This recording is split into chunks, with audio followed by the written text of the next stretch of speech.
Noticias 7. Bajo supervisión adulta.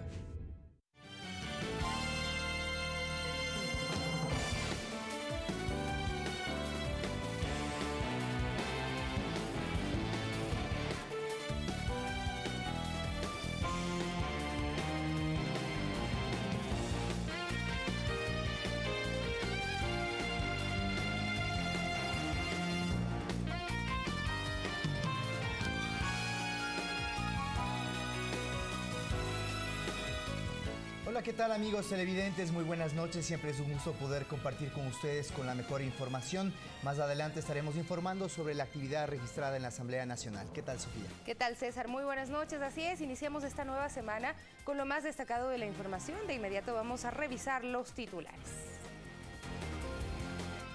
Los funcionarios investigados en la presunta red de corrupción en el Ministerio del Interior fueron cesados en funciones. Nueva denuncia sobre acoso sexual en el colegio réplica Aguirre Abad. El sospechoso está incluido en la lista de los más buscados.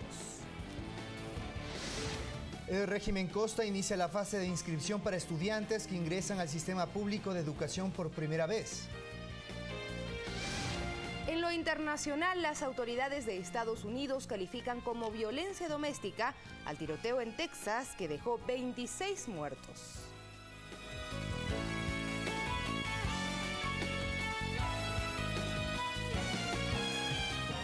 Iniciamos, amigos. El presidente Lenín Moreno, a través del programa El Gobierno Informa, dio detalles de la proforma presupuestaria 2018. La misma dijo que garantiza el cumplimiento de programas sociales y también rubros para salud y educación. A 34.853 millones de dólares asciende la proforma presupuestaria para el 2018, según dio a conocer el primer mandatario Lenín Moreno. Lo que representa un nivel de gasto menor en casi 2.000 millones de dólares respecto del presupuesto aprobado para 2017. De hecho, se ha realizado un esfuerzo muy importante de reducción de gasto y de optimización del uso de recursos públicos. Todo ello nos permitirá una reducción progresiva del déficit fiscal. Hay quienes esperaban que el programa económico rememore la vieja historia de los paquetazos. Eso no lo vamos a hacer. En la misma aseguró que se ha hecho un esfuerzo por priorizar los recursos para el cumplimiento de los programas sociales. En la proforma se han cubierto, de acuerdo con la ley, todas las necesidades de salud y educación. No hay ningún crecimiento de sueldos, como no sean aquellos que se requieren para el buen funcionamiento de hospitales, escuelas, unidades de seguridad, etc. Reiteró que dentro de su plan económico se promueven las exportaciones y la generación de empleo. Estamos promoviendo las exportaciones para que ingresen más dólares a la economía. Estamos combatiendo al contrabando y a la evasión fiscal. Son los dos grandes males que causan desempleo y una competencia desleal a nuestros empresarios honestos. En otro tema, destacó la conformación de un Frente Amplio de Protección Infantil para frenar los casos de abuso sexual en establecimientos educativos. También está presente el combate a las drogas, pues junto al abuso sexual son los dos ataques más graves contra los ciudadanos más importantes del país, que son los niños, las niñas, los adolescentes. Vamos a prevenir, identificar, judicializar, erradicar, combatir y sancionar todo tipo de violencia física, psicológica, sexual en el sistema educativo. Sobre la crisis política que enfrenta el movimiento Alianza País, al cual se pertenece, pidió mesura a sus partidarios. A mis propios partidarios les pido un comportamiento reflexivo y maduro en sus opiniones, con argumentos, con razonamientos, pero jamás, jamás con insultos. Quienes apoyan al gobierno nunca deben hacerlo atacando a alguien. Sofía Montoya, Ecuador TV. Y a propósito de uno de los temas tratados en el Gobierno Informa, les contamos que el Consejo de Administración Legislativa CAL calificó el proyecto de ley urgente en materia económica y la proforma presupuestaria 2018, los mismos que serán tratados en el interior de la Comisión de Régimen Económico. Además, se resolvió calificar otros 28 proyectos de ley. Sí logramos tratar la remisión de 28 proyectos de ley, más o menos 22 de ellos a las comisiones legislativas permanentes y quizás 4 o 5 de ellos para una nueva revisión de la unidad técnica legislativa. Más allá de que se resolvió también remitir a la Comisión de Régimen Económico la proforma presupuestaria y en cuanto a la ley con el carácter de urgencia económica, remitir a esa propia comisión con la solicitud expresa de que en los temas que ha menester sea también considerada la Comisión de Desarrollo Económico. Y en la misma asamblea, en la reunión de la tarde de este lunes, el CAL no abocó conocimiento de la carta remitida por el Contralor Subrogante Pablo Celi al respecto de la destitución del entonces ministro coordinador de sectores estratégicos Jorge Glass. Algunos vocales consideran que el tema deberá ser tratado en el pleno de la asamblea, lo que será analizado el próximo jueves a las 8 de la mañana. Al presidente y al vicepresidente los elige el pueblo. Por eso es que el Contralor no le ha destituido al vicepresidente y no podía hacerlo. Destituyó a quien fue ministro, pero la consecuencia de esa destitución es que no puede ejercer cargos públicos durante 2 años, por lo que el vicepresidente estaría inhabilitado.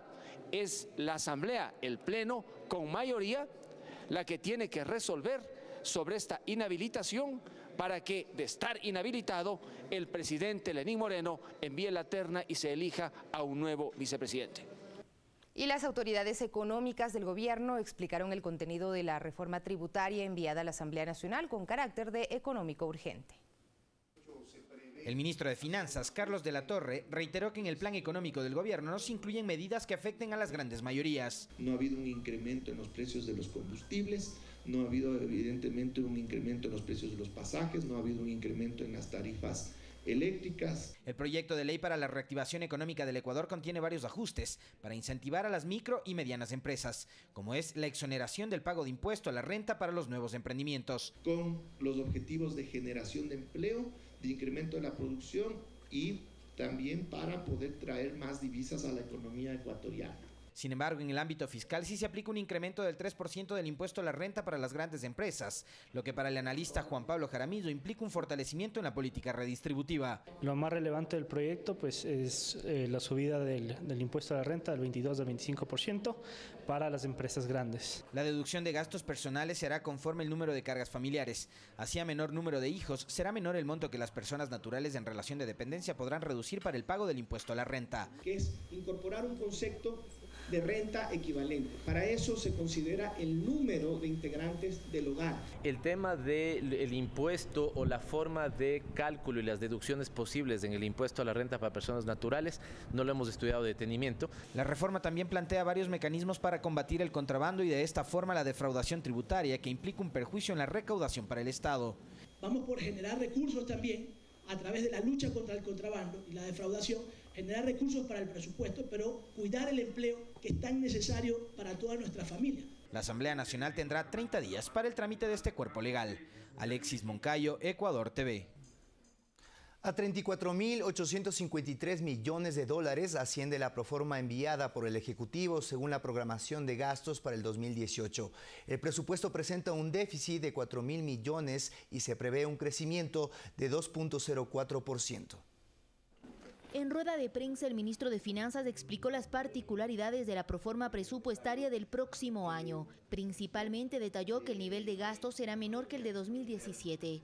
Está en el nivel de los 34.853 millones de dólares. Eso quiere decir que estamos casi 2.000 millones de dólares por debajo de lo que fue el presupuesto aprobado por la Asamblea para 2017, lo que implica una reducción en el nivel del 5.3%. Añadió que se proyecta un déficit fiscal de 4.103 millones de dólares, lo que equivale al 3.94% del Producto Interno Bruto del próximo año. El presupuesto se efectuó con base a las variables macroeconómicas previstas en 2018, con una inflación promedio de 1.38%, un incremento del PIB de 2.04%, con un PIB nominal de 104.021 millones de dólares y con el precio del barril de crudo a $41.92. De la Torre manifestó que los gastos proyectados en personal alcanzan el 28% y los bienes y servicios de consumo del gobierno central se ubican en el 17%. Educación, salud y asuntos internos comprenden un nivel que supera el 60% del gasto en personal. ¿Qué significa esto? Y con Defensa Nacional estamos alcanzando un nivel que supera el 80% del gasto en personal. En lo que sí se prevén recortes es en el gasto en inversiones, mientras el Servicio de Rentas Internas prevé superar la recaudación alcanzada en 2017. Se está contemplando una recaudación de impuestos netos de 13.600 millones de dólares, lo que implica más de un 7% de crecimiento que va a sustentarse principalmente en la gestión tributaria, el combate al fraude. Así también de la Torre resaltó que se plantea casi $1.000 millones para atender los programas sociales establecidos en el plan Toda una Vida. Casa para Todos no entra dentro del presupuesto general del Estado. Casa para Todos se está financiando ya con recursos que están siendo canalizados a través de la banca pública. En torno a las asignaciones que recibirán en 2018, se aclaró que a las universidades se incrementó un 11,15% respecto de 2017 y a los gobiernos autónomos descentralizados un 13,75% de aumento. Olga Velasco, Ecuador TV. Y en otro tema, el ministro del Interior, César Navas, rechazó cualquier tipo de presión a jueces y fiscales en torno a la investigación de una presunta red de corrupción en la institución. Navas recordó que fue la propia Secretaría de Estado la que puso la denuncia. En el Ministerio del Interior hablar de presiones sobre una investigación que ellos mismos solicitaron les resulta ilógico. El ministro pone la denuncia, no vamos a presionar para que no se investigue. Toda la colaboración que han pedido los fiscales, la Policía Nacional siempre ha estado presta para dar la colaboración. Su titular César Navas recordó que el pasado mes de agosto presentaron la denuncia sobre una posible red al interior del ministerio, cuyos integrantes habrían recibido dinero para agilizar los procesos de contratación pública. 3 meses después, la investigación determinó a 6 presuntos responsables, 2 de los cuales eran funcionarios de la institución. En relación a eso, uno de los funcionarios está prestando servicios de otra institución y está acá, y el otro funcionario, como usted lo menciona, nosotros es un puesto de libre remoción. Nosotros vamos a notificarle para que tenga todo el espacio y el tiempo para que pueda defenderse en los tribunales. Navas además descartó que haya existido fuga de información en este caso, debido a que otros 2 procesados no se encuentran en el país. Y esta persona en ese momento lo que se hizo fue un procedimiento en el aeropuerto, pero no se la podía detener porque no existía un documento, en este caso emitido por la autoridad competente para poder hacer la detención. De momento, las 4 personas que se presumen formaban parte de la red de corrupción están con medidas sustitutivas, como es el caso de Boris P., quien justamente este día estuvo en el Ministerio del Interior para conocer sobre su situación laboral en la institución en la que fuera su director administrativo. Alex Llanos, Ecuador TV.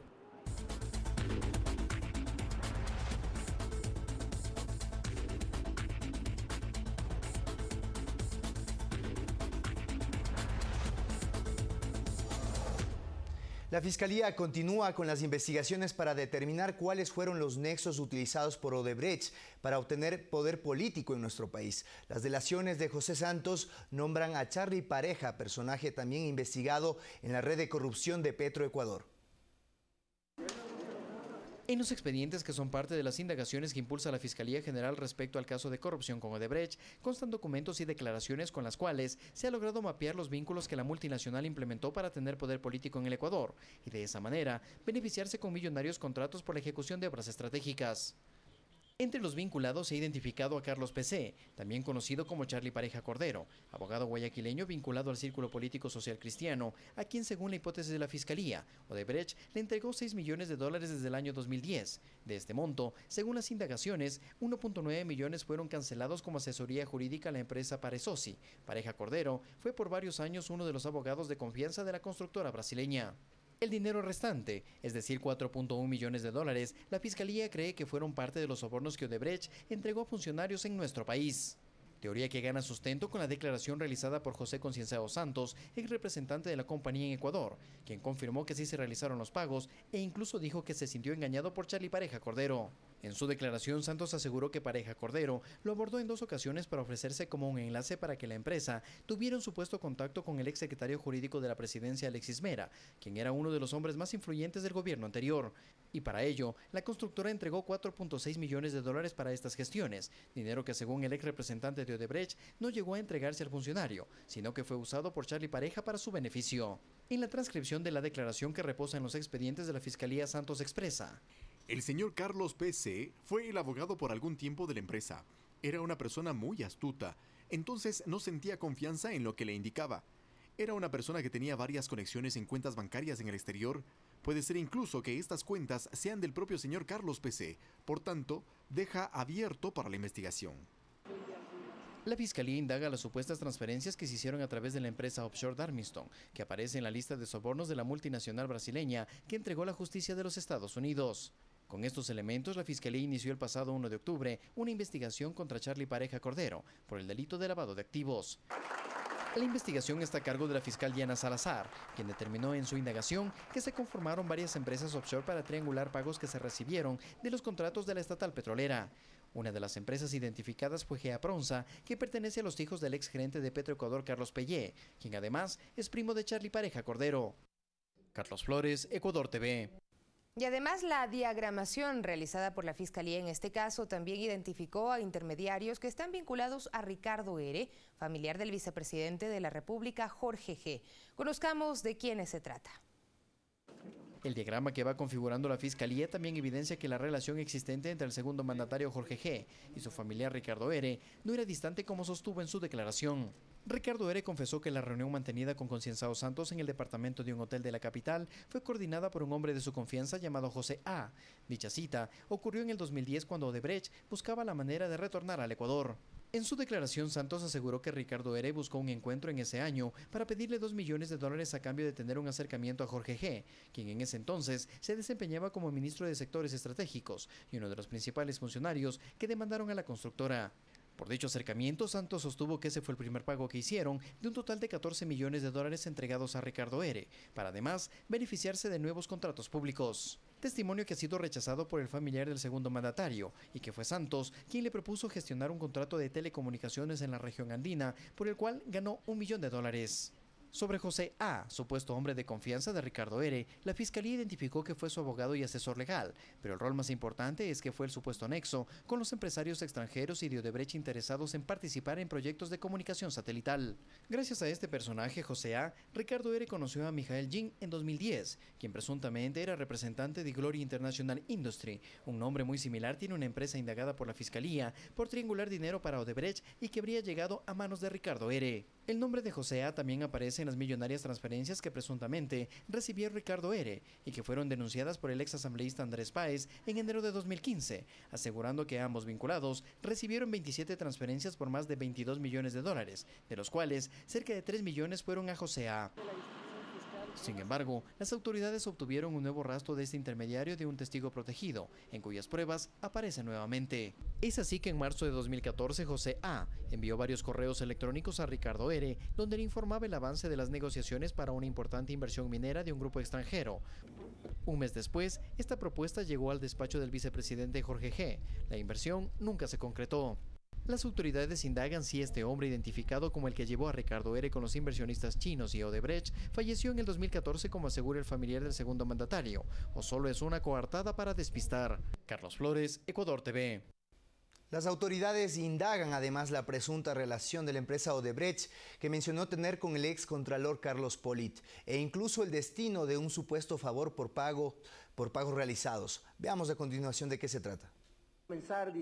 En cuanto a las investigaciones sobre el ex contralor Carlos Polit, el ex representante de Odebrecht asegura que en 2010 la constructora buscaba la manera de retomar las operaciones en nuestro territorio, pues había permanecido 2 años sin contratos y en su contra mantenía varios procesos judiciales, además de glosas por pagar en la Contraloría General del Estado. Por esa razón, buscaron un nexo que los lleve hasta el principal del organismo de control. En este punto, la Fiscalía ha identificado a Juan M. como ese intermediario. No obstante, de él solo se conoce que es un abogado que posiblemente trabaja en la ciudad capital. Según Santos, este abogado mantenía una relación cercana con el exfuncionario e incluso habría organizado el primer acercamiento en la habitación en donde se hospedaba habitualmente el excontralor. Para esa época, la Contraloría emitió glosas derivadas de los daños ocurridos en la construcción del proyecto hidroeléctrico San Francisco, fijando multas y glosas administrativas por $70 millones, valores que Odebrecht evitó debido a que las multas se desvanecieron gracias a un acuerdo de reparación logrado con el gobierno anterior y la multinacional. No obstante, la Fiscalía investiga si Odebrecht sobornó al excontralor para liberarse de las glosas. El testimonio de Santos asegura que el acuerdo mantenido impidió el juzgamiento por la Central San Francisco. Las indagaciones también se centran en un presunto pago de $10 millones al excontralor para que los mantenga inmunes a cualquier problema detectado en los contratos que ejecutaba en el país, entre los que se encuentran el poliducto Pascuales Cuenca, la hidroeléctrica Manduriacu, el trasvase Daule, los trabajos de remoción de tierras en la refinería del Pacífico y el acueducto La Esperanza, proyectos en los que Odebrecht no ha resultado afectado pese a existir varias observaciones por los trabajos realizados. Carlos Flores, Ecuador TV.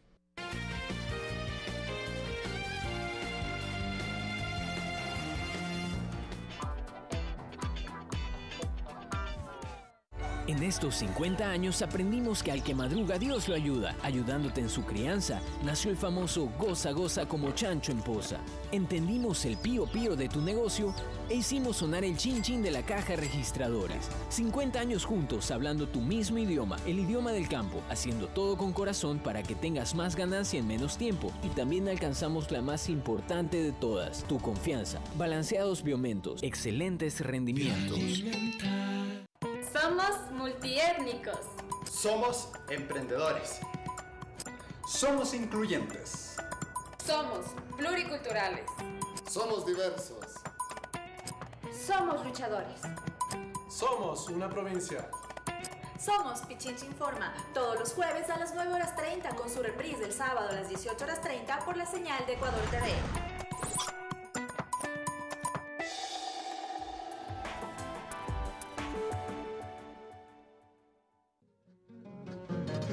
Carlota Jaramillo, la reina del pasillo. Esta dama quiteña resaltaba por su canto y carisma.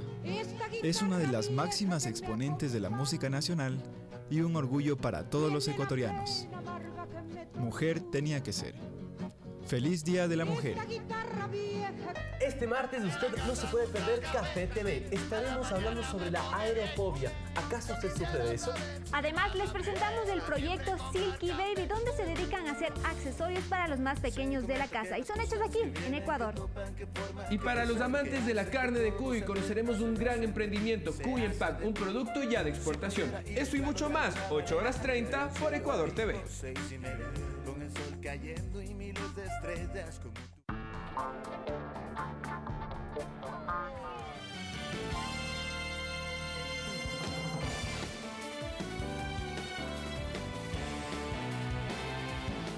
Tenemos más información. Les contamos que las diferencias entre los legisladores de Alianza País y aliados se profundizan. Esto a un día de la reunión del bloque convocada por el presidente de la Asamblea, José Serrano.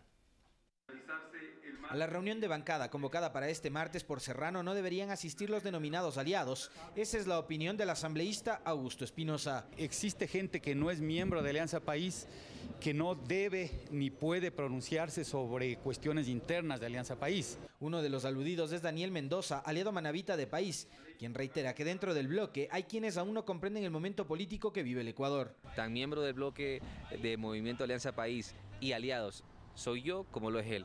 Por lo tanto, el respeto es de doble vía. En medio de esta difícil situación por la que atraviesa la mayoría parlamentaria, existen ingredientes que vuelven aún más picante la coyuntura, como la intención del movimiento Creo de enjuiciar políticamente al vicepresidente. Es que el CAL tiene que reunirse posiblemente el día viernes para tramitar el juicio político que va a ser presentado mañana, martes 7. Opción a la que Mendoza no descarta sumarse, pero una vez que se conozca el desenlace de la audiencia de juicio prevista para este miércoles en contra de Glass. Esa es una alternativa, así es. Después de que se dé esa audiencia y haya un pronunciamiento formal, pues nosotros deberíamos tener un pronunciamiento también como asamblea. En tanto que este lunes en horas de la tarde el Consejo de Administración Legislativa se reúne para, entre otras cosas, conocer y analizar la carta enviada por la Contraloría en la que consta la sanción administrativa en contra de Glass por la adjudicación del campo Singue durante su paso por el Ministerio de Sectores Estratégicos. Es un insumo para el juicio político.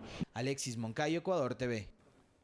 Y el titular de la Asamblea Nacional, José Serrano, y el ministro de Defensa, Patricio Zambrano, mantuvieron una reunión de carácter reservado en el complejo ministerial de La Recoleta, en el centro de Quito. Según se informó, entre los temas tratados estaban las reformas a la Ley Orgánica de Movilidad Humana, la Ley de Armas, Municiones y Explosivos, la reforma a la Ley de los Regímenes Especiales de Seguridad Social de Fuerzas Armadas y Policía, entre otros. El gerente de Petroecuador, Byron Ojeda, presentó su renuncia al cargo tras 5 meses de gestión. Y fue el propio Ojeda quien a través de su cuenta de Twitter escribió: al dejar la gerencia de Petroecuador agradezco a quienes lealmente me han acompañado en este reto desde la función técnica y operativa. Con este mensaje se dio a conocer a este particular y minutos más tarde la cuenta fue cerrada. Hasta el momento aún no se conoce su reemplazo. Mediante un comunicado, la estatal petrolera anunció que los proyectos presentados días atrás se mantendrán. Cambiamos de tema. Las instituciones del Estado unen esfuerzos para evitar que existan más casos de violencia en las instituciones educativas. Este lunes se acordó la conformación de una mesa permanente de trabajo con la finalidad de dar respuestas prontas a las víctimas. Buscan crear condiciones para que una demorada o nula respuesta institucional no perjudique más a niños y jóvenes víctimas de violencia en espacios educativos y que buscan a través de sus familias respuestas y sanciones para los culpables. No queremos que esto pase por alto. El señor ministro de Educación ya ha empezado inmediatamente a trabajar. Tras esta primera reunión, se acordó conformar una mesa de trabajo interinstitucional de manera permanente que mejore procesos, ya sea en el ámbito administrativo, que compete al Ministerio de Educación, y jurídico, con el Consejo Nacional de la Judicatura. Para que se apliquen los protocolos que ya se encuentran establecidos y diseñados para la atención prioritaria y preponderante en la atención de las denuncias de los delitos de violencia sexual contra los niños. Según el Ministerio de Educación, esta cartera de Estado registra desde el 2013 918 casos de denuncias por violencia escolar, que incluyen casos de agresiones sexuales. De ese número, el 35% son por actores identificados por fuera del sistema educativo y 65% dentro del sistema. Si actuamos en conjunto, el Consejo de la Judicatura, la Fiscalía, los distintos ministerios que tienen a ver la determinación de política pública, podemos ser mucho más efectivos en los aspectos de prevención, restitución y sin duda sanción. Parte fundamental de este trabajo interinstitucional lo constituye lo que pueda hacer la Asamblea en materia de legislación y ejecución de reformas. Esto equivale a conformar un pequeño Consejo de Estado frente a un problema de la magnitud que está viviendo el país. Son acciones encaminadas en la estrategia denominada Más Unidos, Más Protegidos, que busca una acción más proactiva de las autoridades para evitar casos de abusos en planteles educativos y que los culpables respondan ante la ley sin contemplaciones ni encubrimientos. Javier Ceballos, Ecuador TV. Y en este mismo tema, en la Fiscalía del Guayas se registró otra denuncia sobre acoso sexual en el Colegio Réplica Aguirre Abad. El menor afectado identificó al agresor, el cual se encuentra prófugo de la justicia y encabeza la lista de los más buscados.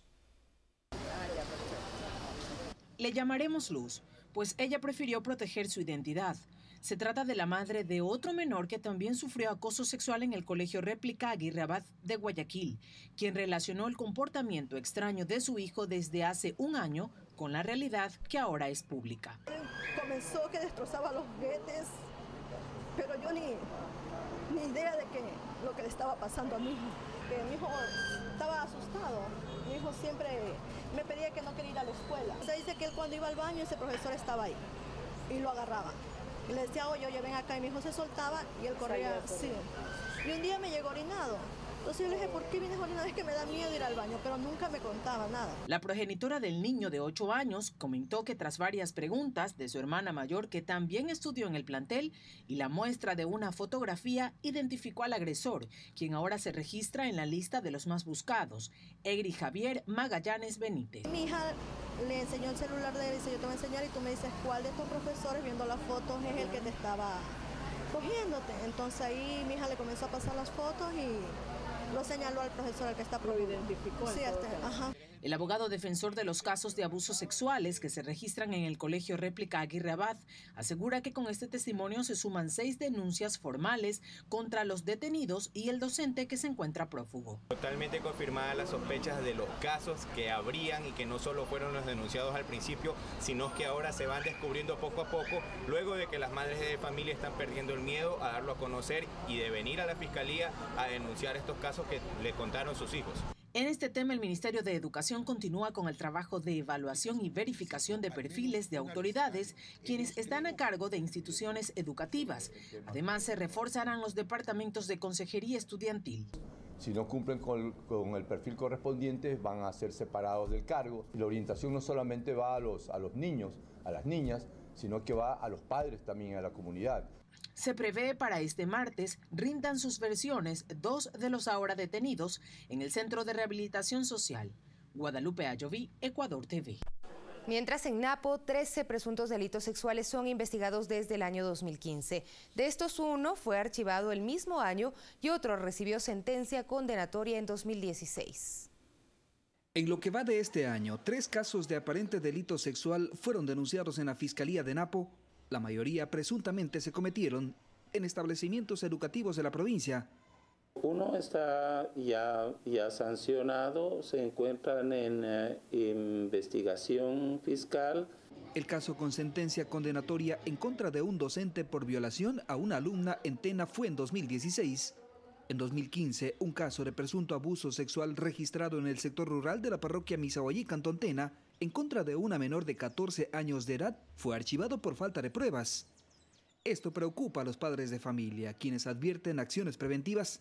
Porque la justicia no solamente tiene que ser justicia, sino que tiene que ser oportuna, porque hay la justicia que le van dilatando y pasan los años y pasan los años y pasan los años y no ha pasado nada. Entonces la justicia, para que sea justicia, tiene que ser oportuna. Según un informe de delitos sexuales que maneja la Fiscalía de Napo, las presuntas víctimas van desde los 6 años hasta los 17 años de edad, en su mayoría de género femenino, uno masculino. Como que es la oportunidad para... La psicóloga educativa Carmen Corozo advierte sobre síntomas a presentarse en caso de abuso sexual. Cuando nuestros niños están siendo objeto de abuso sexual, si el padre no ha tenido una comunicación fluida con los niños de manera rutinaria, los niños empiezan a presentar ciertos cambios, pero ni siquiera los padres caen en cuenta. Los expertos recomiendan a las víctimas y ciudadanía denunciar casos de abuso sexual y exigir a las autoridades una oportuna acción. Juan Sarmiento, Ecuador TV. Y en otro tema, de forma unánime, la Comisión Especializada de la Asamblea Nacional aprobó esta tarde el informe para primer debate del proyecto de ley orgánica para prevenir y erradicar la violencia contra las mujeres. La propuesta crea un sistema nacional integrado por 14 instituciones que trabajarían de forma conjunta con normas, protocolos, procedimientos y mecanismos que permitirán planificar, ejecutar y evaluar acciones integrales para la respuesta efectiva del Estado.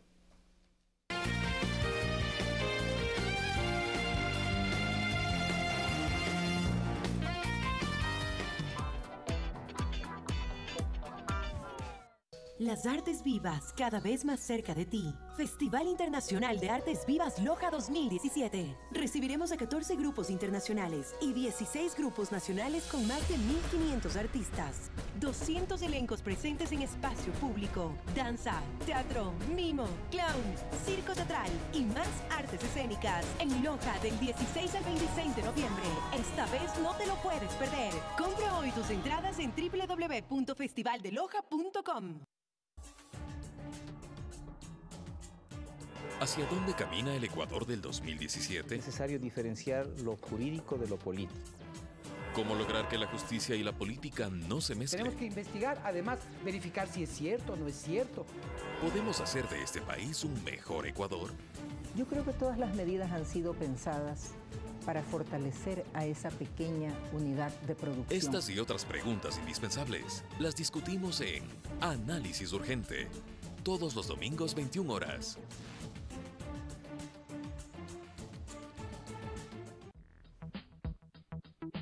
Dicen que no son ni buenas, ni malas, ni piadosas. Todas, absolutamente todas, son mentiras. Y sí, Vanessa, hablaremos pero también de la traición. Y traición no necesariamente solo entre parejas, sino también entre amigos y en el ámbito laboral. Y todo eso se puede perdonar. Tendremos a expertos que nos darán algunas indicaciones que usted no se puede perder. Le esperamos entonces, como siempre, aquí, en Al Mediodía. A las 12 en punto, por Ecuador TV.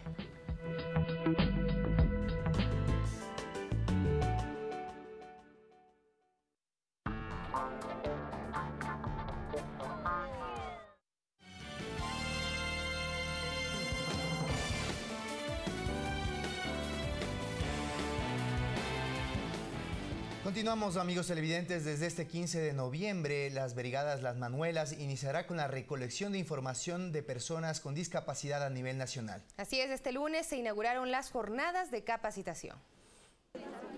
240 brigadistas son parte de los equipos técnicos de Las Manuelas que se capacitarán durante esta semana para una óptima gestión en territorio. Vamos a identificar, saber dónde están, quiénes son, qué necesitan nuevamente las personas con discapacidad. Nosotros cada día pues llegamos a esas personas tan humildes que nos necesitan, entonces es una gran responsabilidad. En la inauguración de estos talleres participó la presidenta del Comité Interinstitucional del Plan Toda una Vida, Rocío González de Moreno, quien ratificó el compromiso del gobierno por continuar el trabajo de la misión Manuel Espejo, de ofrecer una ayuda integral a las personas con discapacidad. Es nuestra labor volverles a atender en todos sus requerimientos, como digo, es un programa integral, porque a ellos se les tiene que ayudar en todo. En los próximos 20 meses, cerca de 430.000 hogares de grupos prioritarios a escala nacional serán visitados por la Brigada Las Manuelas. Es importantísimo que en todas las casas pongan una bandera blanca para que las Manuelas sepan en dónde tienen que entrar a tomar los datos y, como digo, hacerles el acompañamiento junto con las brigadas que están compuestas por personal militar, por estudiantes universitarios que están muy deseosos también de acompañarnos y, como repito, del Ministerio de Salud con un médico que también va a hacer la evaluación de las personas con discapacidad. Un ejemplo es la familia de Milton López, una persona con discapacidad física y mental, quien recibió la visita de la brigada en donde identificaron sus principales necesidades. Son unas personas indefensos que no se pueden ni siquiera movilizarse para un lado donde ellos quieran irse. Con las sillas que nos están dando es una tremenda ayuda para todos. La esposa del primer mandatario recorrió varios hogares en Cotocollao y La Roldós, donde entregó ayudas técnicas y se recogió información. Oficialmente, el trabajo en campo de este proyecto iniciará el próximo 15 de noviembre y contará con cerca de 300 brigadistas. Olga Velasco, Ecuador TV. Y a partir de este 6 de noviembre, el Ministerio de Educación inicia la fase de inscripción para el periodo escolar 2018-2019 en el régimen Costa. El proceso se realiza en línea o en las sedes tradicionales. Las inscripciones para el año lectivo 2018-2019 en la costa ya iniciaron, solo para quienes ingresan al sistema educativo público por primera vez, pues quienes forman ya parte del mismo, su inscripción y matrícula se genera automáticamente. Es decir, que en la fase inscribe ingresarán estudiantes que asistirán al inicial 1 y 2, los niños entre 4 y 5 años y quienes se trasladen de escuelas particulares, fiscomisionales y municipales. Y de lunes a domingo, en cualquier hora, día o noche, 7 días a la semana, 24 horas al día. Es importante destacar que está disponible el autoservicio para que las inscripciones puedan realizarse vía internet hasta el 20 de enero de 2018 sin ningún tipo de restricción, accediendo a la página web juntos.educacion.gov.es con los siguientes requisitos: número de cédula del aspirante, cédula del representante legal, planilla de energía eléctrica del domicilio del aspirante. Al finalizar la inscripción recibirá el certificado de inscripción, si el certificado que avala o que certifica que el niño está debidamente inscrito, y se lo realizará a través de un mensaje o bien a través de un correo electrónico. Jaime Roca, viceministro de Educación, explicó que del 8 al 20 de enero de 2018 se iniciará con la inscripción en sedes tradicionales para quienes no cuenten con acceso a Internet o casos excepcionales. Para aquellos niños que ya tienen hermanos dentro del sistema fiscal ecuatoriano. También para los aspirantes que deseen ingresar a educación intercultural bilingüe y niños que vienen o que han sido migrantes y que regresan al país. Del 26 de febrero al 9 de marzo de 2018 se dará a conocer cuál es el plantel asignado para cada aspirante. Se prevé que el 23 de abril inicie el año lectivo en el régimen Costa. Guadalupe Ayoví, Ecuador TV.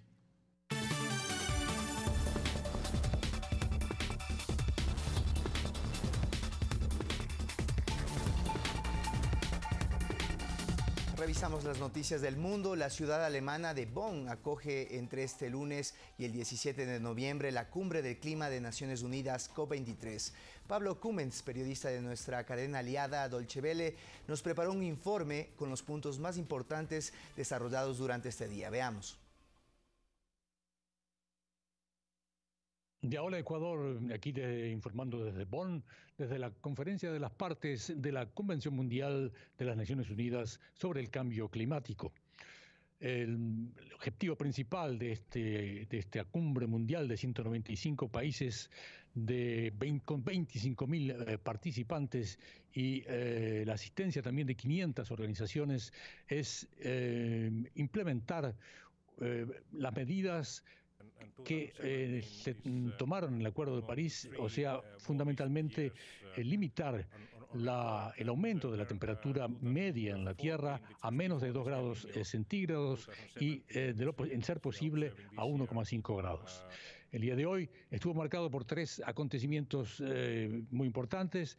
Primero, Fiji, que es ejerce la presidencia de la COP23. Si bien Alemania pone la parte logística y organizativa y de telecomunicaciones, la presidencia la ejerce Fiji. Hoy hizo un llamado urgente a todos los países del mundo a realmente cumplir con lo que está proponiendo, con lo que están planeando y incluso ponerse objetivos más ambiciosos, porque realmente el cambio climático afecta a todo el mundo, nos afecta a todos. El segundo acontecimiento también importante en el día de hoy fue que la ministra alemana de Medio Ambiente anunció un aumento de la contribución alemana a los fondos, a los diferentes fondos de ayuda a la protección del clima en 150 millones, 100 millones para un fondo y 50 millones para otro fondo. Los países industrializados, como digamos, que históricamente son los mayores responsables del aumento de las emisiones de efecto invernadero y por lo tanto también del aumento medio de la temperatura en el mundo, se han comprometido a aportar nada menos que 100.000 millones de dólares por año para medidas en los países con menos recursos. Y la buena noticia es que Alemania incluso los aumentará en 150 millones más. Y la tercera fue la participación de China, que como se estaba perfilando, está apoyando realmente con gran impulso y con gran vehemencia también el Acuerdo de París, a diferencia, por ejemplo, de lo que hizo Estados Unidos, que abandonó el acuerdo. Por lo menos Donald Trump anunció el abandono del acuerdo. Que los estados y que las ciudades y que los municipios también lo abandonen es otra cosa, pero en definitiva el abandono del acuerdo por parte de Donald Trump, que entrará en vigor en el 2020, también está ejerciendo aquí un relativo papel, digamos, porque el resto de los 195 países que han firmado el Acuerdo de París están absolutamente convencidos de la necesidad de estas medidas y están absolutamente convencidos de seguir adelante también sin Estados Unidos. Muchos saludos para TV Ecuador, aquí desde Bonn. Los saluda Pablo Cúmez. Más información en dw.com/español. Agradecemos este aporte de nuestra cadena aliada de UCHBL. Y vamos a revisar otro tema, pues las autoridades de Estados Unidos informaron que el atacante que mató a 26 personas al interior de una iglesia este domingo en Texas fue identificado como Devin Patrick Kelly, de 26 años, ex militar de la Fuerza Aérea. La policía indicó que el ataque se dio luego de tener problemas familiares con su suegra, a quien amenazó de muerte y quien asistía a la iglesia atacada, por lo que se calificó esta matanza como violencia doméstica, descartando un hecho racial o terrorista. El presidente Donald Trump dijo que no se culpe a las armas. Los cuerpos de los 5 argentinos que murieron en el ataque terrorista en Nueva York la semana pasada llegaron a la ciudad de Rosario para que sean velados por sus familiares. En tanto, en el lugar del atentado, el alcalde de la ciudad, Bill de Blasio, junto al presidente de Argentina, Mauricio Macri, y uno de los sobrevivientes realizaron un homenaje a las víctimas con ofrendas florales. Antes de despedirnos, queremos expresar nuestro sentimiento de pesar ante el sensible fallecimiento del señor Olmedo Cortés Bastidas. Sus restos serán velados en Santo Domingo de los Áchilas. Transmitimos nuestra solidaridad a todos sus familiares y en especial a nuestro compañero y amigo Patricio Cortés. Paz en su tumba.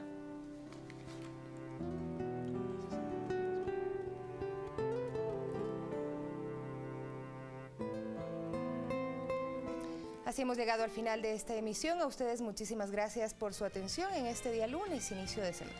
Les deseamos que tengan una excelente semana, amigos televidentes. Un gusto haber estado con ustedes. Que pasen bien. Hasta pronto.